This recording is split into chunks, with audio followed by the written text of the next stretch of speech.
Hello everyone and welcome to a new video from Dinosaur World, where we will learn a lot of interesting information about each of these animals that inhabited planet Earth millions of years ago.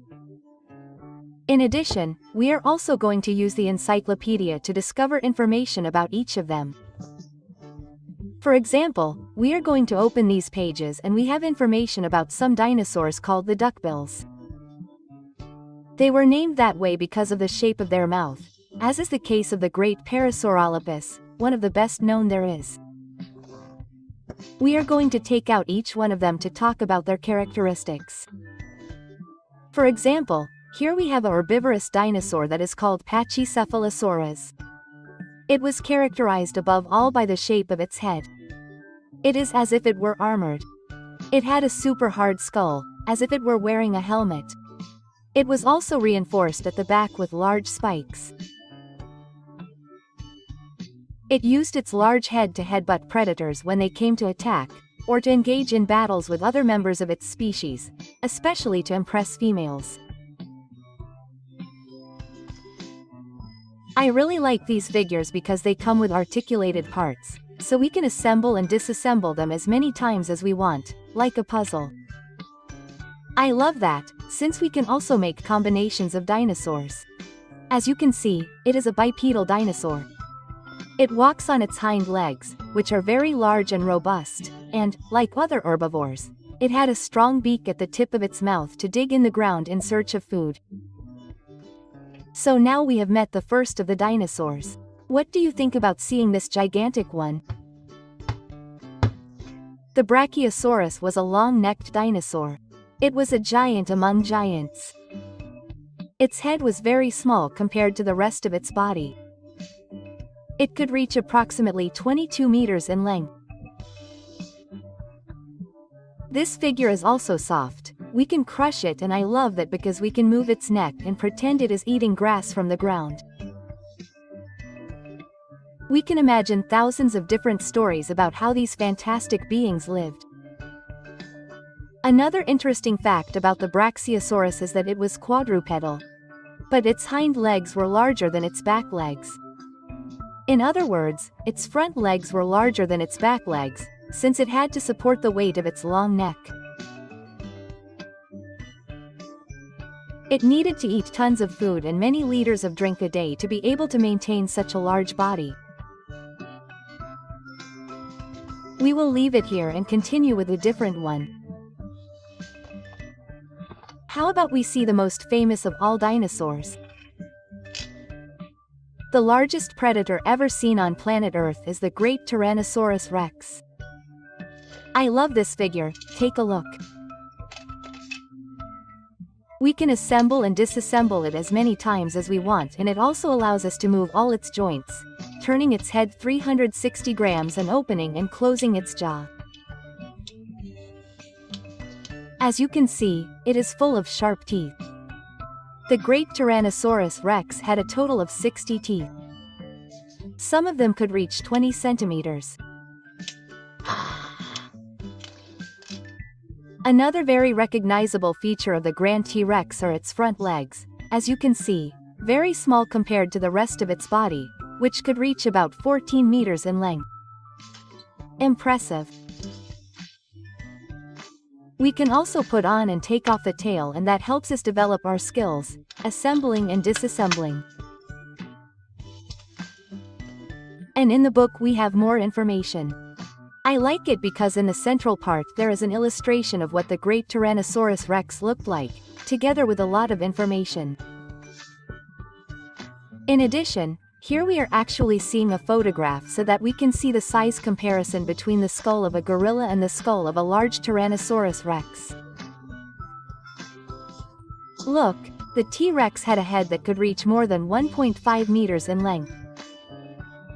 And here we are seeing what would be its fossil remains, which have been unearthed by paleontologists. As you can see, we can see some holes that are the holes for its nostrils and the concavities of its eyes. Impressive. And we continue discovering more dinosaurs. We have another small figure, and as you can see, it is a Carnotaurus.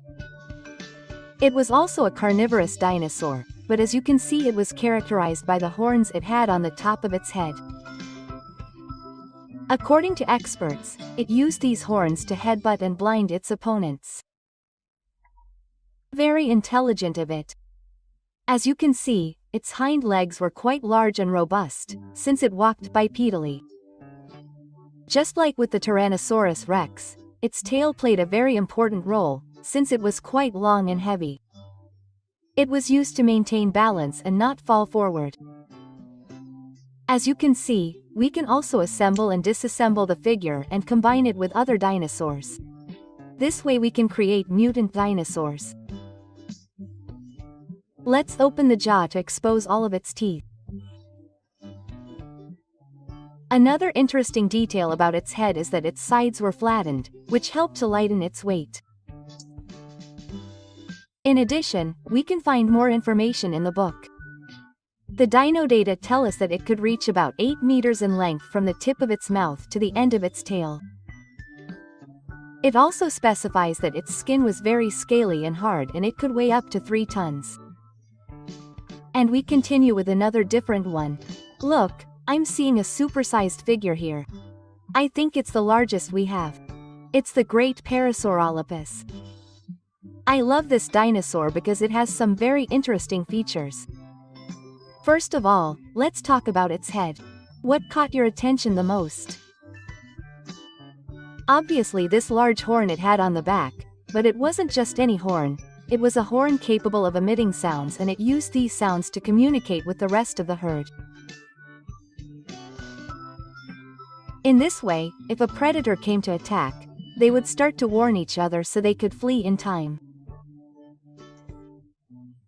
Its neck was also slightly long and, as we saw at the beginning of the video, the shape of its mouth classifies it as a duckbill due to its shape.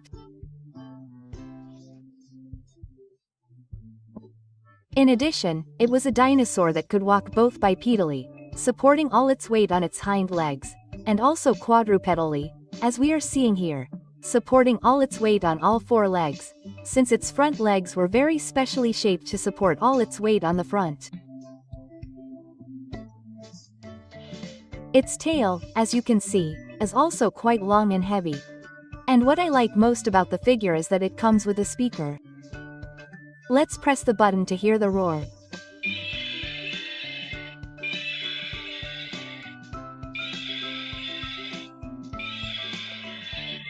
Actually, this would not be the original sound of the Parasaurolophus.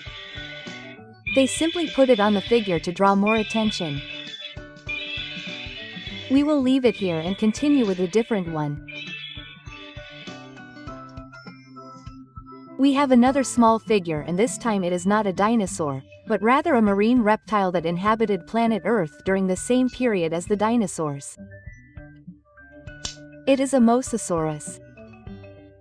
Its body was quite compact with a tail that wasn't too long. It had 4 large fins. The front ones were larger than the back ones.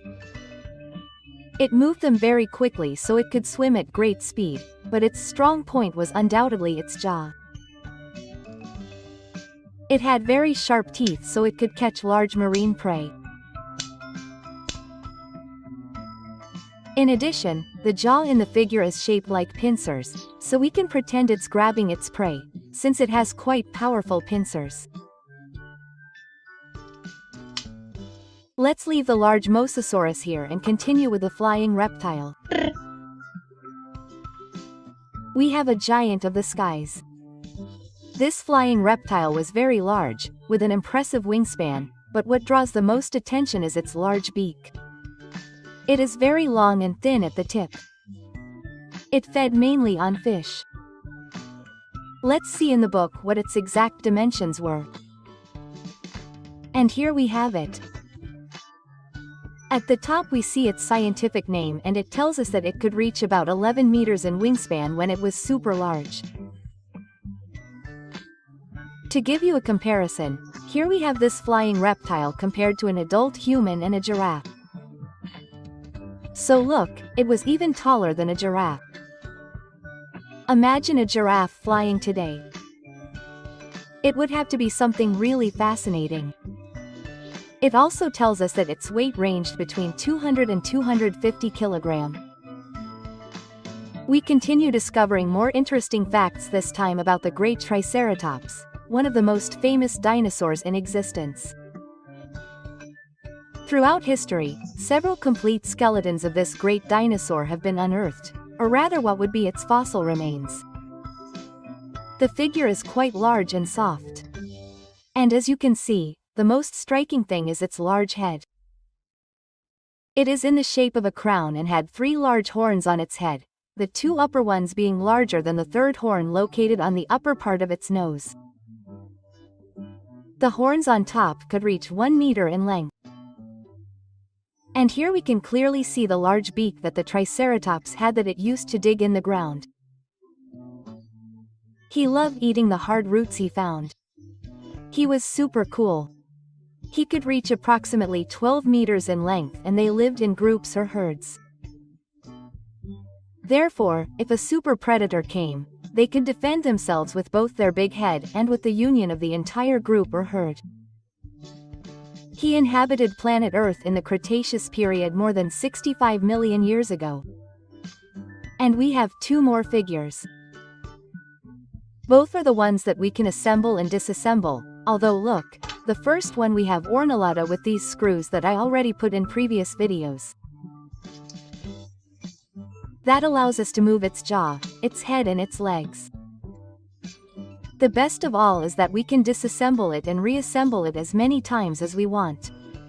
Obviously, it is a large carnivorous dinosaur. We know this by the characteristics of its body. The second figure is about a dinosaur that, despite being much smaller than other large carnivores, was capable of catching large prey, such as the large Triceratops, which was 3 or 4 times its size. This is because the Velociraptor hunted in packs, unlike other large carnivores that were solitary. Therefore, altogether they could run at great speed and catch large prey. And now, we are done with today's video. We have created a real Jurassic World. If you liked this video, you can help me by giving me a super like, a thumbs up, since in this way you help me so that I can continue creating lots of interesting videos for all of you. And now, I say goodbye. See you in the next video with more incredible dinosaurs. Goodbye. Hola a todos y bienvenidos a un nuevo vídeo en el que vamos a conocer multitud de animales de la sabana. Por aquí tenemos en esta portada una fotografía en libertad de un babuino, que es un tipo de mono. Además también vamos a utilizar la gran enciclopedia de los animales, que ya sabéis que me encanta porque en el interior tenemos un montón de información interesante. Por ejemplo, aquí nos habla del zorro ártico y del reno. Vamos a abrir nuestra caja porque el interior está lleno de figuras diferentes. A ver... ¡Wow! Se nos ha caído un buitre. Mirad, vamos a aprender el nombre y las características de cada uno de ellos.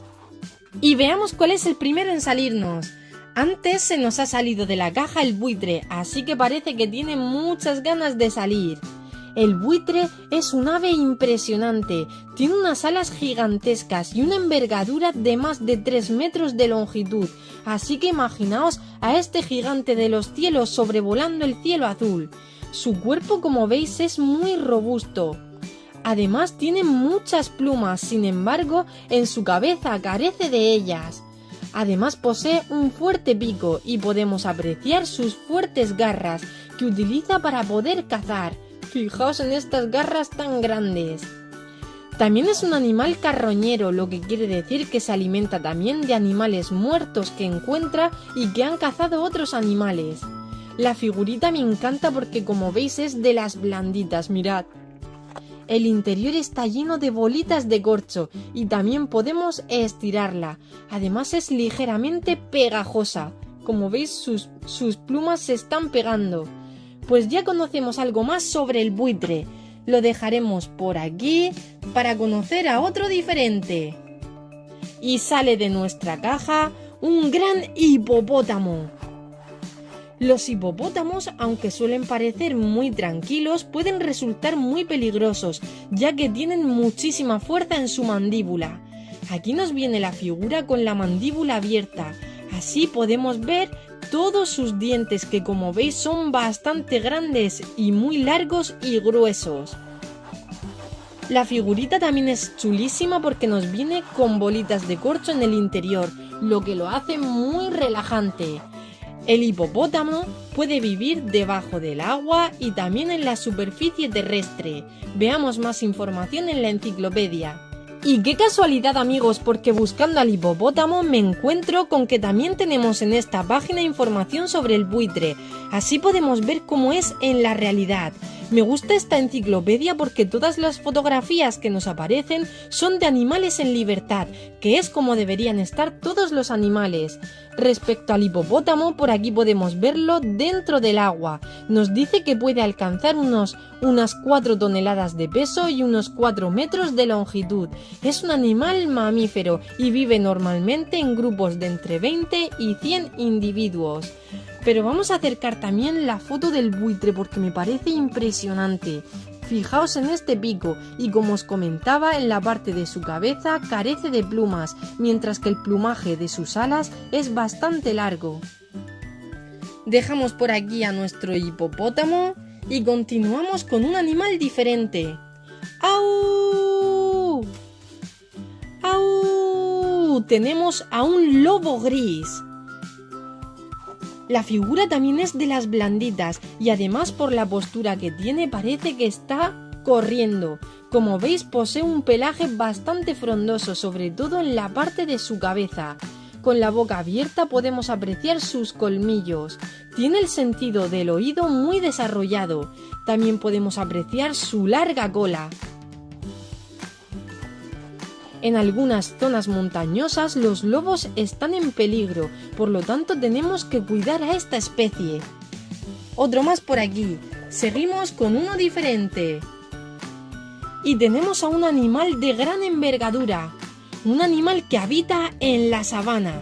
Como veis se caracteriza por tener un cuerpo muy grande y robusto, pero sobre todo por los cuernos que posee en la parte superior de su cabeza, o más bien de su hocico. Se trata del gran rinoceronte. Esta figura es diferente a las anteriores, ya que el interior está lleno de orbits y no de bolitas de corcho. Eso hace que sea muy blandito. Y aquí tenemos más información sobre el rinoceronte acompañado de varias fotografías. Me gusta mucho esta fotografía porque podemos ver a una madre junto a su cría. Fijaos qué rinoceronte tan pequeñito. Un detalle curioso que os voy a mostrar es la diferencia de los cuernos. Como veis en estas fotografías tenemos a rinocerontes con 2 cuernos en la parte superior, uno más largo y otro más pequeño en la parte de atrás. Seguro que habéis visto a otros rinocerontes con tan solo un cuerno, y es que son 2 especies diferentes. El rinoceronte asiático, que vive en la zona de Asia, tan solo tiene un cuerno, mientras que el rinoceronte africano tiene 2 cuernos. Así que el que nos encontramos en estas fotografías es el rinoceronte africano, porque tiene 2 cuernos. Nos dice que puede pesar unas 3 toneladas, pero a pesar de eso es capaz de correr a gran velocidad y ser un animal bastante ágil. Además puede alcanzar aproximadamente unos 3 metros de longitud. Muy interesante. Ya ha llegado el momento de conocer al rey y a la reina de la sabana. Tenemos a estos ejemplares de felinos. Se trata del león y la leona, el macho y la hembra. Como veis estas figuras también son blanditas, aunque el león nos viene mucho más relleno en el interior, ya que tiene bolitas de orbits. Como veis vemos algunas diferencias entre el macho y la hembra. Veamos primero al león. El león es mucho más grande que la hembra y se caracteriza por tener mucho pelaje en la parte de su cabeza. Además, el pelaje de su cabeza es de un color más oscuro que el resto de su cuerpo. Podemos apreciar su mandíbula abierta, dejando al descubierto todos sus colmillos. Por otro lado, tenemos a la leona. La leona tiene un cuerpo más delgado y más fino, sin embargo eso le permite poder correr a mayor velocidad y ser mucho más ágil. Es por eso que las leonas son las encargadas de cazar. Ellos viven en grupo o en manada, habiendo un león macho y multitud de hembras, que son las encargadas de cuidar a las crías. Aquí podemos verlo en una posición agazapada, ya que normalmente se agacha de forma muy sigilosa y cuando ve a una presa, empieza a correr a gran velocidad para poder atraparla y así alimentar a toda la manada, incluida a sus crías. Me encantan estos felinos. Los dejamos por aquí y continuamos con otro diferente. Tenemos a un tipo de serpiente. Mirad, podemos estirarla muchísimo y eso nos permite lanzarla, algo que es muy divertido. Como veis, nos viene con su mandíbula abierta. Podemos ver sus colmillos y su lengua, que como sabéis se caracterizan porque está partida en dos en la punta. Se trata de una cobra, lo sabemos por la forma de su cabeza. Podemos apreciar también su piel escamosa. Esta serpiente es bastante peligrosa, así que no me gustaría encontrarme con ella. Y seguimos descubriendo animales de la sabana. En esta ocasión conoceremos al gran bisonte, un animal de gran envergadura. En esta figura me recuerda muchísimo a un toro, sobre todo por la forma de su cara y sus cuernos, pero se trata de un bisonte. Como veréis, una de las diferencias con el toro es el pelaje que tiene, ya que el bisonte tiene el pelo mucho más largo. También posee una cola, y vamos a ver más información en el libro. Además, como veis, esta figura apenas tiene relleno, más bien es blandita y posee un montón de aire en el interior. Veamos más información. Mirad, en estas páginas tenemos a la liebre y al bisonte. Quiero acercarlo para que veáis su pelaje. Es de gran envergadura y todo su cuerpo está repleto de pelo, sobre todo su cabeza. Por aquí estamos viendo un poco de su cuerno. El bisonte, como veis, vive en grupo o en manada. De esta forma pueden protegerse en el caso de que venga algún depredador. Y ya nos quedan pocos animales por conocer, pero como veis sale de esta caja un reptil impresionante. Se trata de un caimán, con sus 4 patas, su larga cola y esta gran mandíbula es un depredador muy imponente. El caimán en cada una de puesta de huevos puede poner unos 50 huevos en total. Además, los caimanes pueden vivir aproximadamente unos 50 años, impresionante, ¿verdad? Y medir incluso unos 6 metros de longitud, eso sí, en aquellos ejemplares machos adultos. Como veis, también es súper blandito, tiene aire en el interior y podemos estirarlo, imposible escapar de esta mandíbula. Como veis, es capaz tanto de nadar como de andar con sus 4 patas. Le encanta sumergirse en el agua, dejando todo su cuerpo en el interior del agua y tan solo al descubierto sus ojos y la parte superior de su boca. De esta forma permanece agazapado y oculto esperando alguna presa, pero también es capaz de salir a la superficie terrestre. Lo dejamos por aquí y vamos ahora sí con el penúltimo animal. Se trata de otro tipo de serpiente. Antes hemos visto a la cobra. Hay algunas serpientes que son constrictors, es decir, que matan a su presa estrangulándola. Sin embargo, hay otras serpientes que son muy venenosas y lo que hacen es inmovilizar a sus presas inyectándole veneno. Aquí tenemos un tipo de serpiente muy colorida. Como veis, nos viene en rojo, negro y amarillo. De cerca podemos ver su cara, que nos viene con la mandíbula cerrada. Otro más por aquí. Y ahora sí, vamos con el último animal de la caja, que es el que nos aparecía en la fotografía. Se trata de un tipo de mono, es un babuino. Como ves, tiene una forma de la cabeza muy particular y nos viene con la mandíbula abierta, dejando al descubierto sobre todo estos 4 colmillos. En estas páginas tenemos información sobre el ñu y el babuino, y fijaos en esta imagen. Tiene un pelo bastante largo. Nos dice que suele vivir en forma jerárquica en grupos de entre 30 y 100 individuos. Es un animal muy inteligente, dotado de una gran capacidad de aprendizaje.